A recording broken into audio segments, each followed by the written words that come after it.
Ford Explorer, radiator grille replacement, front bumper disassembly. Follow these steps for the disassembly and assembly of the front bumper and learn how to replace the radiator grille on your Ford Explorer. 1. Remove the front bumper. To learn more about this step, check out the link in the video description below. 2. Disconnect the front bumper cover wiring harness connectors and remove the washer hose coupling. 3. Separate the front bumper cover wiring harness retainers and remove the harness. 4. Remove the screws and the fog lamp assembly on both sides, if equipped.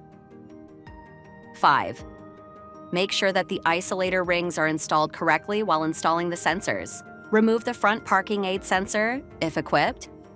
To remove the sensor, release the tabs, 1, and remove the front parking aid sensor from the bracket, 2. 6. Drill the rivets, release the tabs, and remove the front bumper trim panel. 7. Release the tabs and remove the front bumper trim panel, if equipped. 8. Release the tabs and remove the front tow hook cover. 9. Drill the rivets and remove the license plate bracket as shown in the picture. 10. Remove the screws, release the tabs, and remove the lower bumper cover, lower radiator grille. 11th. Release the tabs and remove the radiator grille. 12th.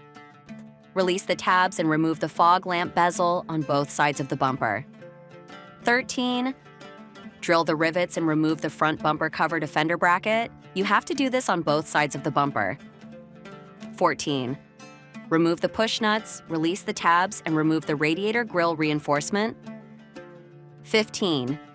Use the hot air gun to remove the push nuts and the front bumper cover emblem. 16.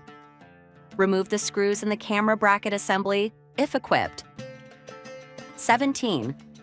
Release the tabs and separate the camera and washer assembly bracket. 18.